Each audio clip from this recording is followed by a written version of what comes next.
Hello, I'm Sam Hollis from Sam Hollis Web Design, and in this video I'm going to take you through making a Moosend newsletter. Lots of my customers use Moosend. It's a great mail marketing program, so I'm just going to take you through how to make a newsletter. I've got another video that takes you through the basics of Moosend, a quick tour, how to set it up and stuff. There will be a link to that, so please follow that if you've not come across Moosend before, but this is great for doing a newsletter. That's what this video is for. So let's take us to Moosend. So when you open Moosend, this is what it would look like. You'll get some sort of information on your last thing you sent out. So you need to go to the left and you need to go to campaigns. Campaigns are the other word for newsletters. So it will take you to the campaigns. Okay, and I want a new one, so I will click on create new campaign. When you see the red bar going across the top when it gets to the end, that means whatever you clicked is done. So there are different types of campaigns here. We've got a regular campaign, which is a normal newsletter. We're going to do that just to tell you the other ones. You've got an A/B campaign, so you can send some people one newsletter, some people another, and you can test to see which works best, which gives you most conversions and stuff. You've got a repeatable campaign so that things change over time, and you've got an RSS campaign. That's quite a good one. That's automatic for blogs and things, so you can set that up so that every time you put a new blog, this will send out newsletters, or it will text once a week if you've written a blog, and if it has, it will self-populate it with all the information in the blog and send it off. So that's really useful, but it's a little bit harder. We're going to start with just go through this regular campaign in this video. That's what we're going to go through today. So we want regular campaign. We click create. Settings here. So campaign name, this is just for you. This is just a test me, so I'm going to test. This isn't what your customer sees. This isn't what the recipients of your newsletter see. This is just for you.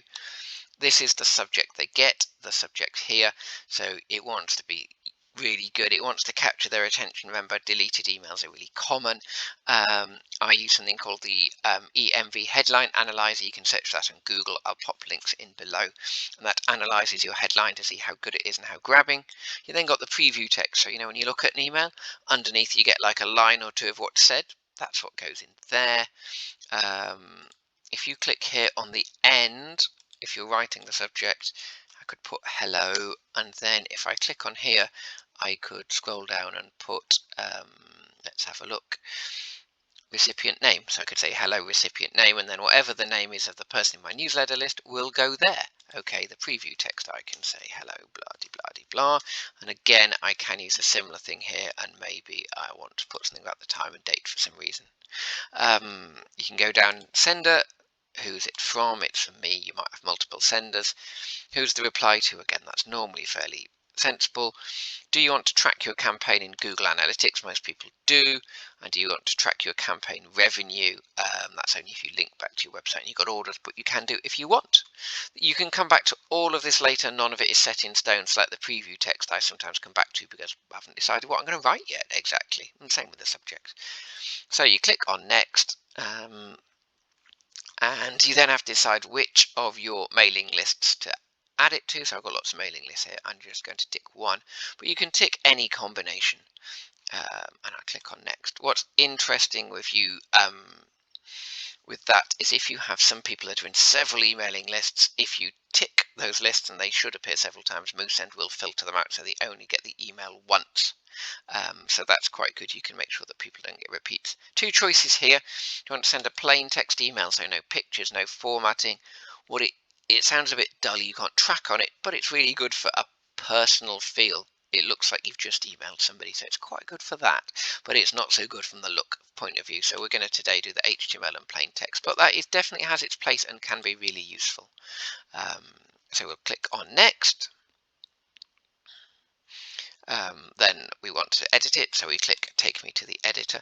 This can be a little slow, so we'll take how long it takes. We'll think about how long it takes. So this is where you really build your newsletter. So hopefully you've got some content ready and you know what you want to say. Okay, so how it works, there's basically containers here, sort of full width, half width, 2/3, 1/3. So let's pop something in. Let's put in a full width container. Okay, it's quite hard to see now, but there's a little plus in the middle. I've got some options on the right that are the options for my container, and then I've got a plus here I can put something in my container. So for example, let's put in a text. We say want a headline, so we will write. Is it going to let me write some text? Oh yeah, there we go. We can write headline, and we can see here there's all sorts of options. So I've got styles for the text. Oh, I've heading 2, heading 1. I can change how big it is. I can change the font, the size. You know, the normal word style text editing stuff is there. Let's make it central. Don't get too carried away with fonts. There's a limited number of fonts that often pick up, so there's plenty there. Don't worry about any more. So if I look on the once I'm clicked on here, if I look on the left, I can see the settings for the text, and I've got those there. I've got more settings here if I want to get into the detail. If I go back to the structure, I'm going to add a half-width container, so I'll drag that in underneath. I've now got 2 columns. So let's in one of them onto picture, so I'll click on the plus, and then I've got all the options of what to add. So maybe I'll add an image. So let's click on here, and I've got some options. So here we go, image picker. This will pick up all images I've used in recent newsletters, or you can drag. You can click on local files and get some user direct link if you're using something from the website, something like that. I'm just going to pick one of these. There's an image I used recently. We'll just use that one. Select images in. Let's see what else we can add. Maybe we want a call to action, so we want a button. We can click on the button and edit it. We can change the colors. That is a bit dull, isn't it? We can change the color, the colors. Let's change the button color. There we go, looking stylish. We can add a link to send it to, so maybe you want the button to send people somewhere, send them to my website. And what do you want to call the button? So that could be go to my website. There we are. When you're doing 2 columns, remember these stay as 2 columns on phone, so it can get a bit cramped, so don't get too carried away with columns, because this does not change formatting on phones. Maybe you want something that fills the page again underneath, so I go back up to structure, and then I can add the full width container again, and then you press a plus and you can add whatever we want in there. So maybe you can add a video, or maybe we'll just add some more text for now.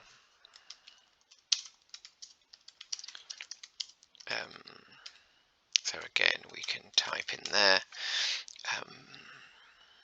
change color of stuff. Maybe we'll have the background a nice blue color, maybe not. Maybe we'll change the font. Here we go. Let's highlight it and try it again, shall we? There we go. There, so we've got the background and the color done. And maybe we want a bit more of a space in there. So you can also go to elements here and add things. So we could add some more text above. I'm going to add a spacer, just because I'd like a bit of space in there. So you can see when I move it around, it shows you where it's going to go. So you can see there it's going in the left side. If I move it over here, it should go in the right side. Doesn't like that particularly. It's probably because the space already. Or I can put it here above that writing or below. So I'm going to put it above the writing. So I've now got just a bit of space. If things are too close, you can pop in a spacer and it spaces things out. So there's all sorts of more things you can add, but that just gives you the basics of the editor. You can really easily, so you've got the structure, which have the containers, and then within the containers, you've got the elements, the text, the images, things like that. You can put in code, you can put in a link to YouTube, that sort of thing. And then for every element, when you click on it, you've got some settings above here, and you've got some settings on the left. So that gives you all the different options. So once you've got this far, what do you do next? You've got a couple of options up here. You've got 2 options. One of them is save draft. There we go. So you can save the draft. I'll click on that. And the other one is save template. So you could save this as a template if you're going to make other newsletters very similar. Or what I often do is just duplicate the last newsletter and change it. Either work. You can preview it here, see what it's going to look like. Take a minute to load, and you can look at it on different screens. So here it is on a desktop. Here it is on a mobile. These are not perfect. You definitely want to send it and test it yourself, but it just gives you a bit of an idea. Go back to edit mode. You can send a test. To be honest, though, if you finish, it will also send you a text. So you can click on the button to finish, because you can do the test from there as well. Okay, and you've got to have an unsubscribe link. So if you haven't put one in, like I haven't, it will add one automatically. So that's great. It's always helpful when it does that, because that's part of the GDPR rules, that you really need an unsubscribe link so people can choose not to get your newsletters anymore. But the key is make it so interesting they're not going to click that. So it's just now going to get to the next part, and normally it wants to send me a test. It's really, really worth sending yourself a test, looking it on your phone, looking on your desktop, maybe look on web mail, maybe look on Outlook, all sorts of options. The more places you can look, the better. The more you can be sure that the newsletter is looking as you want it to look. And if not, go back to the editor, make some changes. Nice and simple. So yes, test is definitely worthwhile. Check your links are working, all those sorts of things. So here you go, list of emails. That's my email. I can send a test. So I'm not going to do that right now, but you can do that. You can also do some spam testing here and get a spam report, which is great, which basically shows how well your email newsletter will get through spam filters. So remember, you're unlikely to get 100% deliverability. It won't get to everybody. It will get to most people, and Moosend spend a lot of time and effort getting your email delivered as well as possible, but part of the equation there is your content, so you can test it there.